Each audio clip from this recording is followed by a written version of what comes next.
Hola, buenas tardes, buenos días o buenas noches, depende de qué lugar del mundo nos estéis escuchando.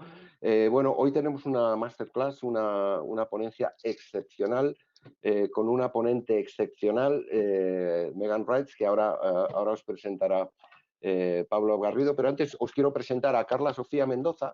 Carla Sofía Mendoza es mi compañera del área de comunicación del área internacional de DCH, y ella se va a encargar hoy de gestionar todas las preguntas que os invito a que dirijáis a Megan Reitz, porque, bueno, vamos a aprovechar esta ocasión para preguntarle cosas que sin duda son siempre de altísimo valor. Pero bueno, para presentar a Megan de una manera institucional, os quiero presentar a Pablo Garrido. Pablo Garrido es el Regional Director Spain and Portugal de Ashridge Executive Education de Hult International Business School. Pablo, buenas tardes. Hola, ¿qué tal? ¿Pablo? Hola. Sí, Muy buenas. muy buenas. Oye, Muy buenas muchas tardes. gracias, Pablo, por estar aquí y muchas gracias a Ashridge por ser el partner impulsor de este webinar. Pablo, bienvenido, muchas gracias y bueno, queda en tu mano la presentación de Megan, ¿ok? Bueno, muchas Solo gracias quiero recordarle a la audiencia que no tengan dudas con hacer sus preguntas en inglés o en español, porque se las haremos llegar de cualquier manera a Megan. Queda en tus manos, Pablo. Genial, Perfecto, genial. Carla. Pues nada, Gracias. muchísimas gracias a Alberto, muchas gracias a Carla, muchas gracias a DCH por invitarnos. Buenos días, buenas tardes y buenas noches a todos los participantes. Voy a cambiar ya al inglés. I'm going to switch to English now. I just want to do a very, very brief introduction about Ashridge first. We are a global executive business school, and we collaborate with some of the most important companies and organizations around the world with either strategic consultancy or co-creating and delivering development programs for the leaders adapted to their needs, strategy, and main challenges. We are year by year ranked as one of the top business schools, and the main reason for that is the experience and the quality of our faculties and professors. And here we have a very good example of that. I'm really proud to introduce you to Megan Reitz. Megan is Professor of Leadership and Dialogue at Ashridge. She is as well accredited executive coach. She has a few books behind. The last one is called Speak Up, and this book has been shortlisted as Management Book of the Year. I could spend 1 hour giving Megan's background, but I think it's gonna be better if I just pass the micro to her. I just wanna give one quick recommendation. Just please do not miss a word from Megan. I'm sure that you all will enjoy a lot the session, and of course do questions if you have them. Megan. Thank you very much. That's a very kind introduction. Thank you, Pablo.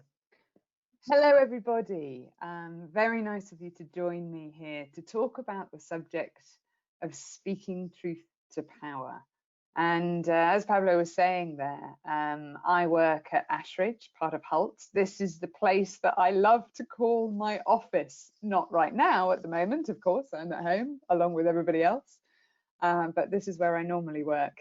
And my area of focus is on leadership and also dialogue. So my broad area of interest is how do we communicate with one another inside organizations, and how do we do that well? How can we learn, innovate, care, challenge one another inside systems, which can make all of that quite difficult to do well. And today I'm going to talk to you about a research project that I've been leading over the last 5 years with a colleague of mine called John Higgins. And right at the beginning, I've got a question for you to consider in your mind. So just before I start talking about this topic, I'd like you to think about something that you feel you could or should speak up about at work, but you haven't yet. So it might be that you have some feedback for a colleague that you haven't said clearly yet. It may be that you have an idea. It may be you disagree with a policy or somebody's behavior. Something like that, something that you could speak up about, but you haven't as yet. So just bring that to mind. And my question is, what leads you to stay silent versus what leads you to speak up? Why will you make the choice to say something or to stay silent? That's the question that I have asked thousands and thousands of people literally over the last 5 years. And what I'm exploring is something called conversational habits. You know, we all have habits around what we eat and what we drink and all sorts of things. We also have habits around what we say and what we don't, and who we listen to and who we don't. So conversational habits are individual, team and organizational stuck patterns, if you like, around what gets said and what doesn't, what gets heard and what doesn't. And these conversational habits have huge consequences. So they can mean that an organization is really innovative. It can mean they're agile because people are able to put up their hand and say, I've got an idea, listen to me. Or they're able to say, I think we could do this better. So some teams and people and organizations have habits where ideas flourish. Other teams, other organizations have been on the front page of the newspaper for the wrong reasons, because people weren't able to speak up, or if they did, they weren't heard. So conversational habits can also cost reputations and careers. And actually, they can also cost lives, as we've seen in a few recent examples, and as we've seen in many countries in relation to medical professionals speaking up about issues of safety. So conversational habits matter. And bringing this again right into the current crisis that we're facing, I would say that there is going to be no going back to normal. And I know everybody's calling it the new normal, but the way that we are living outside of the pandemic, the way we're living in relation to our environment, the way we are living in relation to social inequality, means there's no going back to normal. It's not sustainable. But what we do risk potentially is sleepwalking back into some fairly disastrous conversational habits. Now, I've been talking to many HR directors and chief executives over the last few weeks. And broadly speaking, 3 things keep coming up. One, the need to hardwire in agility. And that means the ability to invite different perspectives, to move decisively but thoughtfully, and learn through mistakes and also successes. So that's one thing that many HR directors have said to me, we need to sort this out because this isn't going to be the first crisis. Another thing that's come up quite a lot in my conversation is compassion. So not a word that's been used in organizational systems that much until fairly recently. And this is about really, honestly hearing other people's experiences and acting with those in mind. And the final one that has come up very much and is an area of my research is whether people are guided by purpose and values, even during the crisis. And what this means, if you're guided by purpose, it means that you talk about the big picture. Why are we here? What are we doing? Who are we here to serve? It means that you have the ability to challenge what I call justification discourse. In other words, you know, when a leader says, this is our purpose and this is what really matters, and then they go into a meeting and they say, well, it does really matter. It's just, this is a special situation, which means it doesn't really matter in this decision. That's what I call justification discourse. And that's the kind of thing that we need to start being able to challenge. And of course, we need to ensure ethical decisions and practice.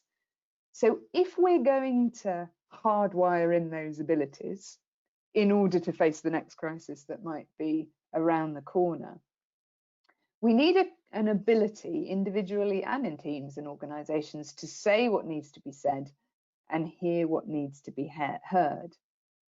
And the area of speaking up and the ability to speak up is a hot topic, and it has been for probably about a year or so now. But what I'm finding is one big mistake that many organizations are falling into. And that's, they're trying to fix the individual rather than the system. So this is what happens. Let me explain. This is what happens. I have a chief executive or an HR director that knocks on my door and says to me, Megan, we've got a problem. They aren't speaking up enough. Those employees need to be brave, be courageous, speak up with ideas, speak up with problems.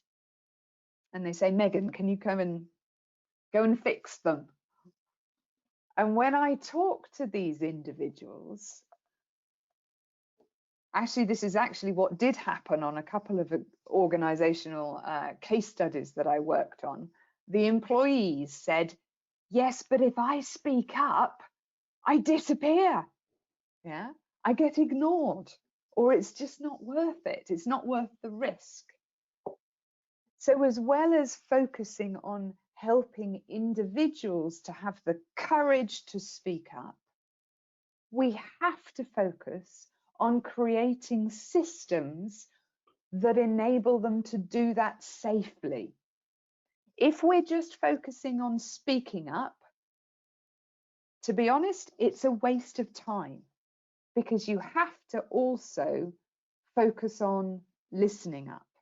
You have to focus on people in positions of power and leaders being able to invite people to speak up safely.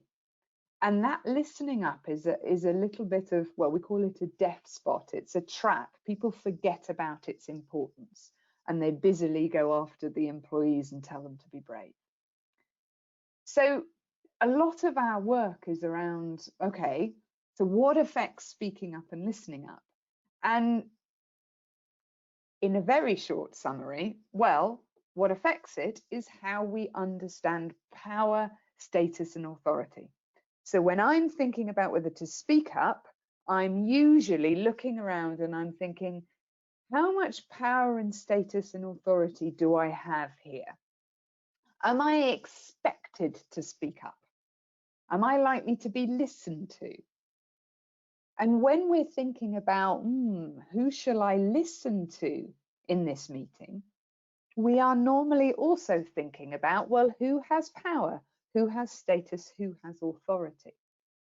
And I think, you know, one of the things that the current crisis has shown us is organizations and societies' power culture. You know, in many organizations and societies, it's become quite clear, okay, who has the right to speak up and when, Who makes the decision? Who gets heard and who doesn't tend to get heard? And the thing is, we persist in trying to disappear power. So some of the comments in the current crisis have been things like, we're all in this together. In the UK, I've heard the phrase, the crisis, this pandemic is a leveler. In other words, you know, power doesn't mean anything here. It affects us all the same. And I think we have seen that is not the case. No, that is not the case. The power is still affecting how we are affected by these current circumstances. But power is difficult to talk about, and status and authority. And one thing in our research that we've done is create a kind of framework, and we call it the truth framework. And the truth framework attempts to make it easier to understand how power affects our choices. So for example, trust, when we're talking about speaking up, if I'm to speak up, I have to trust in the value of my own opinion. I have to understand the risks and consequences of speaking up, what's likely to happen. And one of my big questions, by the way, there is, what happened last time I spoke up?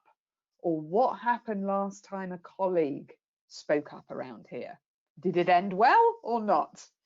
So I have to understand risks. Understanding is all about politics. So who has power? What's on their agenda? And how do I navigate that? So power and politics is important. Titles is really interesting. So when I popped up onto your screen just a few minutes ago, whether you did this consciously or unconsciously, you looked at my picture and you labeled me. You gave me some titles. They include, you probably said female, white, British, professor, and you are probably still labeling me on my age and my appearance. All of these titles and labels, we do this automatically. It's very helpful for us.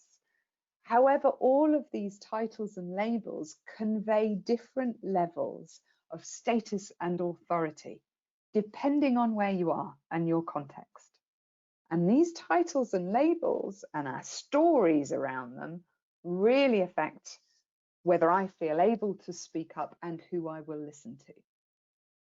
The title and label of HR is a great example. So currently I work in one organization, which is a food organization. It's in the food industry. It's quite a traditional organization, and the HR director finds it difficult to be heard. HR is associated with pay, redundancy, performance management. In relation to kind of the sales and the agriculture side of things, HR voice is lower. However, I also work for a technology company at the moment. Now there, the label of HR means different things. For them, people are at the heart of everything they do. Their ability to attract and retain talent, that is it for the organization. So that HR director wears a label of HR and knows that that conveys status and authority. That affects how they speak up. It affects how people listen to them. So titles and labels matter. It's very useful to understand those. And then the final one is how to. How to is about, why do I need to speak up? Who do I need to speak up to? Where and when should I speak up? And what language, body language and verbal language, should I use to land my ideas? And the truth framework also works with listening up as well. Now, I won't go into that in detail now because I only have half an hour with you, but I will let you know where you can find out more about this. So much of our work in shifting conversational habits involves understanding, well, what is affecting our choices and where can we disrupt and challenge some of the ways in which those choices are made. So here is where power manifests itself. Let me give you an example here. One of the most interesting questions I ask in organizations, and I've also asked in a survey that we've been running, is what happens when you speak up round here? Really, really interesting question. You get some great results from this. And we've asked about 5,600 people this globally in a survey that we've been running. Let me show you the results just on this question. When you ask junior respondents, they say, well, if you're speaking up with a problem, it's only about 20% likely that you'd be rewarded, that there would be a kind of positive recognition for speaking up with a problem. Nearly half of our respondents thought they'd be ignored. If you ask them, well, what happens when you speak up with an idea? Surely that's more positive. A little bit. 29% of them think that they'll be rewarded, and just slightly less think that they will be ignored. Now, of course, we also asked senior employees, well, the same question. So senior respondents, they thought there was a little bit more optimism. 28% likely that you'd be rewarded if you spoke up with a problem. Far less thought it likely that they would be ignored. And speaking up with an idea, 43% of them thought that they'd likely to be rewarded. And again, far fewer thought that they would be ignored. Now, a few things I just want to point out with this slide. One is, of course, people are not going to speak up when you have perceptions like this. You know, when you think it's highly unlikely you're going to be rewarded for speaking up, and you think it's really, really quite likely you'll be ignored, why on earth would you speak up? So we need to shift and change people's perceptions about what happens, particularly with junior employees. We call junior employees the secret keepers. They very often are close to the customer. They're close to the manufacturing. They're close to the product. They see things. But if they're unable to speak up when there are problems, then the whole organization can suffer, and suffer quite quickly. The other thing I want you to just notice here is that senior employees are more optimistic than junior employees. Not that surprising. But the problem is that senior employees then tend to assume that other people are speaking up, that other people don't get ignored when they speak up. They assume that their experience is similar to other people's. And that's where the problem comes in. So speaking up, as you'll recall, I said speaking up is actually probably more about listening up. Can those in senior roles, who are usually the ones to be perceived as powerful, create the environment where people are able to speak up? The problem is, what we've found very clearly in our survey, and this is fascinating, the more senior you are, the more likely you are to think that other people are speaking up when they're not. So the more senior person I speak to, the more likely they are to say to me, yeah, no, people speak up, but they're pretty good. No, people are open and honest to me. It's good. They're far more likely to say that the more senior that they are. And there's some fairly good reasons for that happening. One is something that we call superiority illusion. And this actually affects all of us, no matter how senior or junior we are. Superiority illusion means that we tend to think that we are better at speaking up and listening up than our colleagues. It's a bit like when you ask people whether they are good drivers, you know, and you may know this, but most people will say that they are better than average at driving a car. And of course, the maths doesn't add up. The same is true for speaking up and listening up. Most people say, oh, I'm not bad, I'm pretty good. Shame about them. And they think that their colleagues are worse. So they wait for their colleagues to change rather than looking at their own behavior. And senior employees also suffer that. Second thing is called advantage blindness. So when I have advantageous titles and labels, I tend to forget the privilege that gives me. I tend to forget, well, not forget, I have no way of knowing what it is like for people that don't possess some of those labels around advantage. So I simply don't see that I am intimidating. I don't see that my experience around it being easy to speak up isn't shared by others. And this goes into the realm of unconscious bias. And again, I have some resources, particularly a latest, some of my articles in Harvard Business Review look at that in particular. And the third thing, of course, is that when you're really senior, people don't tend to give you open and honest feedback. So you don't get truthful feedback. If you turn around to your team and your senior and you say, you know, what am I like at listening? You know, give me some feedback. Am I a good listener? Probably most of them will go, yeah, great. Yes, good. I'm exaggerating, of course, but the more senior you are, the more difficult it will be for anybody to tell you around how you could improve speaking up or listening up. And that's the irony around creating a sort of safe culture. So a lot of my research is in helping leaders to understand this and therefore to understand what work they have to do. Now, let me just go through a couple of other things here. One thing that I've done again to help particularly people in positions of power enable people to speak up is I've introduced them to 3 traps, 3 things that we tend to fall into, traps that we fall into, particularly when we're in positions of responsibility and power.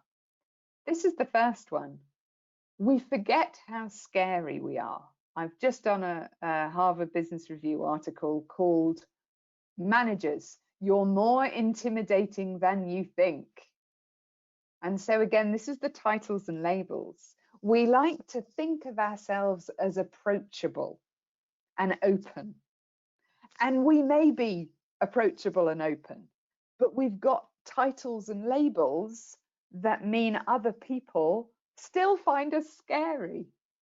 And even if you're not right at the top of the organization, you can still be in a position where people find you intimidating because you are well networked, because you seem confident, because you possess some of the labels perhaps around gender, around race, around age that mean that you're listened to more. So we need to really consider other people's view of us. Yeah, and we often need to do more work than we realize. The second trap, we interviewed a chief executive early on in our research who was passionate about the importance of people speaking up. And he said that he wanted people to speak up, their opinions really counted. And then he paused and he said, but I do have my little list in here. I have a little list of the people that fit and the people that don't. In other words, I have a little list of the people that whose opinion counts and I will listen to. And I kind of have a list of the people that I don't tend to listen to or I discount. or who I just never, I've no idea, I never even go to them. And we all have a little list. So we all have a list of the people that we go to, the people that we listen to, the people that we'll speak with, and those that we don't. Very often, the people that we listen to tend to look a lot like us. And there's not so much diversity or difference in there. So again, you know, for leaders, but for all of us really, if you want to enable others to speak up, if you want to listen well, it's not about getting rid of the list. That's impossible. But you can question the list. Why are those people on there? And why are those people on there? Here's the final trap. We send shut up signals rather than speak up signals. So I bet you've all been in loads of Zoom conversation or Microsoft Teams over the last few weeks.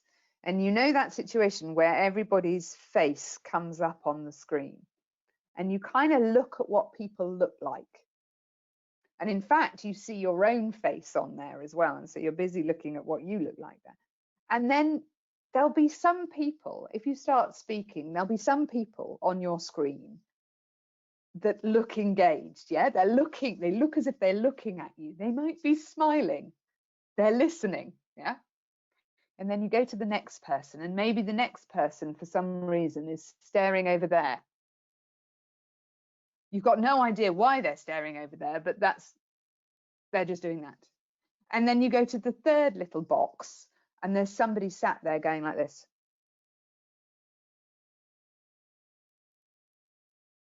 And we make judgments on all of those expressions around whether it's okay to speak up or whether we better stay silent.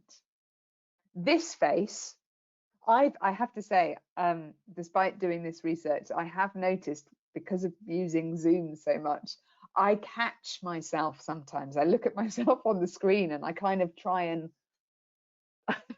look a little bit less sort of frowning, because this tends to be my thinking face. This is what I do when I think.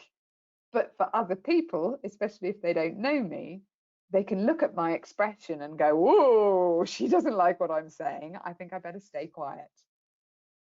So do you have a thinking face? Do you have habits that mean that it just looks like you don't want people to speak up? Nancy Klein, a colleague of ours, has this wonderful phrase. She says, know your face. Do you know what your face is conveying? And how is that affecting whether people are speaking up or staying silent? So I wonder which of those traps resonate most with you. You know, which is the one that you could work on that would enable others to speak up? So just a few last kind of comments here. The other project that I've been leading over the last 5 years is called a project called The Mindful Leader. And I have been exploring the capacity and practice of mindfulness and how it links to leadership, in particularly resilience, our ability to collaborate and thrive in complex environments. So Ashridge 5 years ago conducted the world's first study examining mindfulness and leadership capacities. And at the moment, these two projects are very much coming together, because when we're in conversation, we have a moment of choice where we're thinking about whether to speak up or whether to stay silent, whether to listen or whether not. And it's those moments of choice that contain the possibility of changing habits. If you are going to change a habit, any habit, you can't do it unless you notice yourself in the middle of the habit, about to do it, and then you change and you disrupt and you do something different. So how can we create the ability, particularly in leaders, to notice what they're doing and make different choices if that's helpful for the people that are around them. And I call this sort of the mindful application of power and authority. How do we build people's awareness so they use their power in a way that's helpful and appropriate?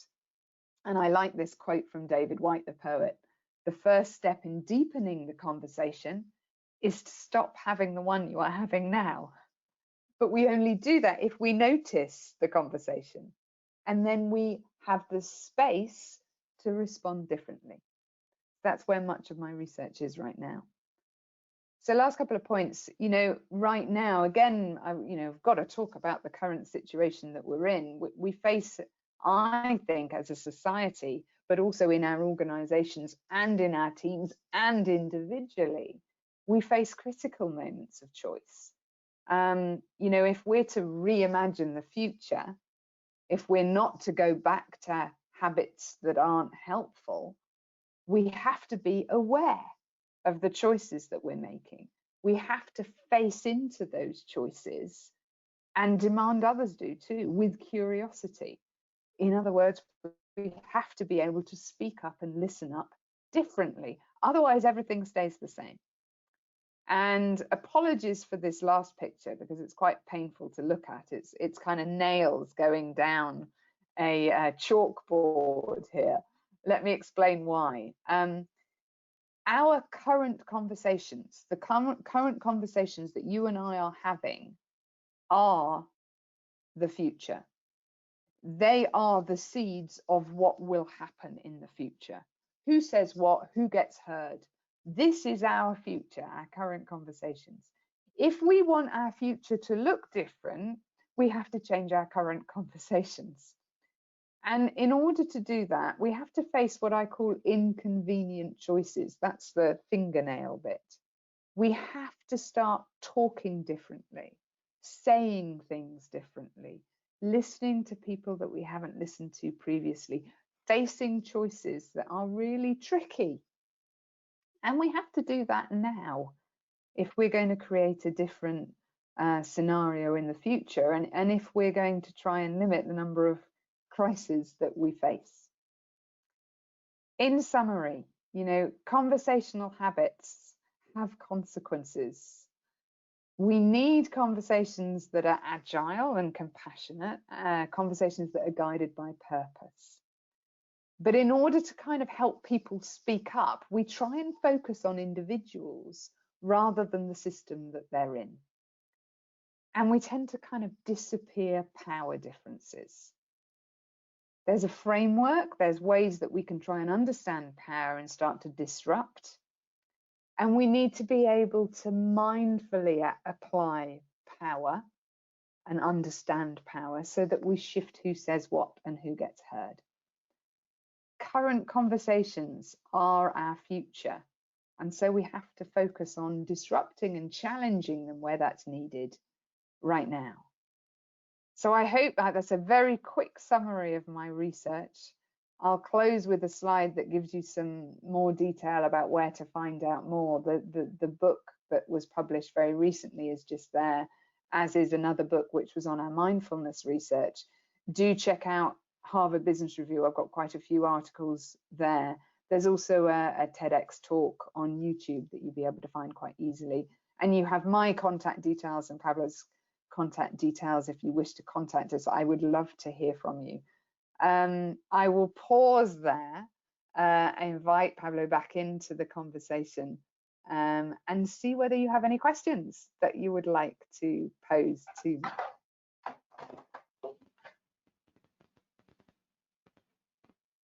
Hi. Thank you very much, Megan, for all your knowledge and everything you told us right now. And I was just wondering, we got one question, like, can you give us an example of a really good leader that is making a good job in this situation? Yes, well, yes, I can. I'm going to avoid pointing at the obvious political examples in the world at the moment of who I might think is doing a better job than other people. I will stay out of politics and I'll keep with organizations. I've been, and it won't be a leader that you will have heard of, but I've been working with a big construction company, and it's called Wilmot Dixon in the UK, and a leader called John Waterman that leads that organization. And the reason why I pick him out is a few things. Firstly, for about 6 years, he has been talking about purpose and values. And his focus has been on what makes the results rather than the results themselves. And all the way, as far as I can see, all the way through this crisis, he hasn't just dropped that and suddenly kind of panicked. He has led with that purpose, with his employees and his relationships in mind all the way through. He's had to make some really difficult choices because construction is hit, as you know, very hard, but he's led with that purpose still in mind. The other reason I think I bring him to mind is that he has people around him that challenge him, and they come from different disciplines, come from different backgrounds, so that they're able to ask him questions that mean that he's been very thoughtful in his approach rather than too kind of quick. So I think he comes to mind for those reasons, leading with purpose, and so communicating and still wanting to hear from employees around that, and ensuring that he gets challenged and he has people that can speak up to him. And I think those are two questions that are quite helpful for leaders to consider. Thank you very much. We have one question from Irene. She's telling us that I work as an HR senior manager, and in these special circumstances, it is difficult to handle people who want to show everyone that they are working really hard. So they seem to suffer the syndrome of feeling out of the sight or out of mind. What do you think about it? So just to clarify, Carla Sofia, so I got slightly distracted by the screen changing there. So can you just repeat the main points of that question again? The main point is that people seem to work really hard and they want to show everyone that they are that because they're working from home, they want to show that they are working really hard. But sometimes they suffer of a syndrome called out of sight or out of mind. So so this is really interesting, whether I've been talking again to lots of teams and their leaders around whether they feel kind of more connected and more trusted, or less connected and less trusted in the current home working environment, and it really differs. So I have some people that think that feel team members that feel much more relaxed now that they're working from home, and they're connecting far more with their managers one-to-one, and as a result, and they're actually experiencing compassion that they didn't really experience before. But I know definitely there's been some pressure on the need to be seen, and in fact I did some work on that for my doctoral studies years ago. If you are in an organizational culture where people feel they need to be seen in a certain way, it takes so much energy and effort. And this goes to the heart of trust.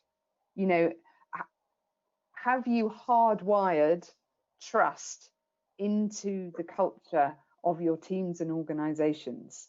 And those organizations that had been working well on that, like this construction company, I think have eased into the home working much more easily than those who hadn't. And my advice for managers and team members is the capacity to talk about experience. Team leaders need to be connecting with their team members and saying, how are you experiencing this? What can I do to help? I recognize what you are doing, because of course as well, many of us are in very different situations, you know, and some people cannot work all hours and all days, and you won't get the best of them if you're trying to seek that. So it's a really good question, and it's a very important question, and it raises issues of compassion and trust, and they're issues not just for now, but they're issues to consider going forwards and outside of this crisis as well. Okay, thank you very much. We have one more from Enrique Rodriguez, that he's asking, have you reached any conclusion about how much of the people, fostering people speaking up, right? Attitudes, and how to come and collect real ideas and proposals from people that are making proposals in organizations? Like how to choose the really good points when the people is speaking, like giving proposals and that kind of stuff.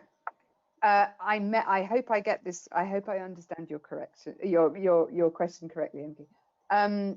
So when you ask people to speak up, of course, it might be that they speak up with the wrong things.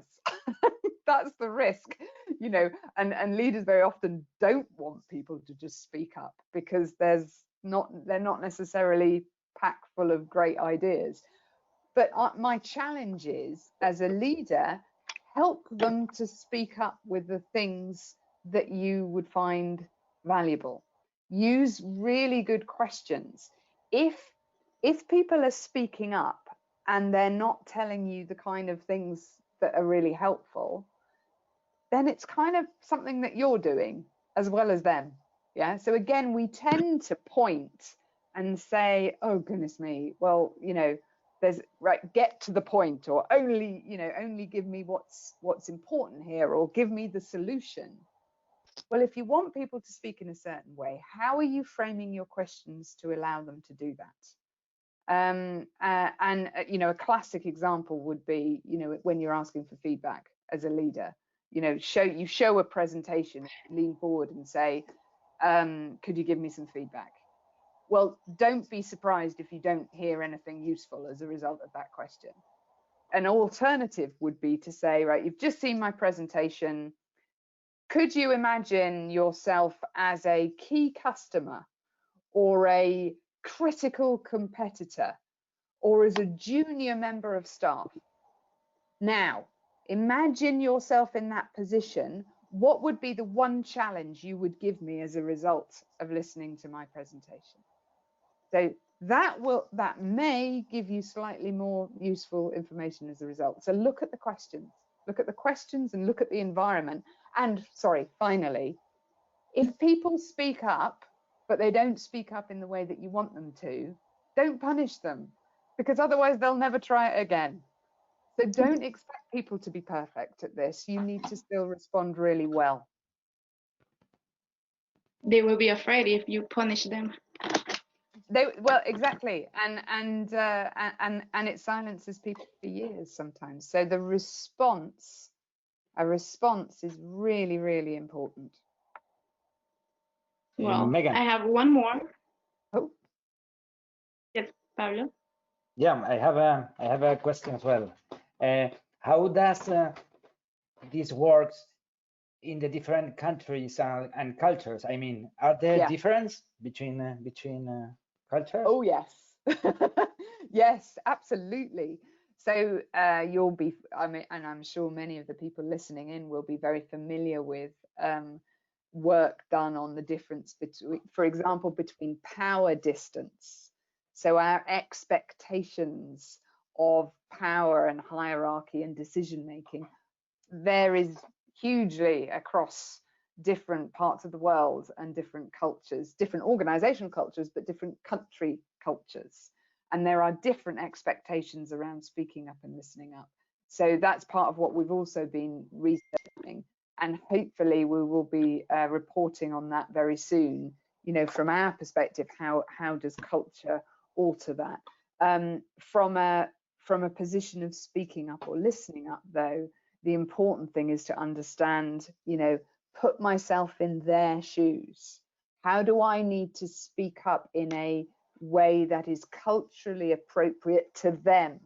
Yeah, we tend to think about our own culture and our own way of seeing the world without putting ourselves into that position. So I'm really pleased you brought that up, Pablo, because it's ever so important, and it's one of those context issues that affects how we perceive power and therefore how we speak up and listen up. And we really need to be aware of differences and try, if we can, to explore and inquire into them. Thank you. And we have one last more question about from Alexandre. He's asking you how to start a conversation with a leader who doesn't have communication with his team. Okay, so somebody that's not very good at communicating. In other words, how do you start a conversation? Yeah, many of us are in that position, aren't we? I would start by thinking very carefully about what matters to your leader or your manager. So not just what have they said matters, but what really is on their agenda. And if you want to be heard or you want to start and initiate a conversation, it's a very good idea to consider what matters to them. What matters to them? How can what I say fit alongside what matters to them? And when and where is the most appropriate situation where I can speak up? Just a very quick story. I interviewed the deputy chairman of a very big advertising company who told me that it was a very bad idea to challenge the chairman in a group situation. In other words, don't speak up to the leader in a group. It doesn't end well. But he said when they were traveling and they were in a hotel and it was the evening and they'd had a nice dinner and they were sat there with a glass of wine, that's when he could speak up and be heard. So this is what I would suggest, is really, really think about your leader and manager, what matters to them, and when and where would be the best context to bring something up. Thank you. Thank you very much.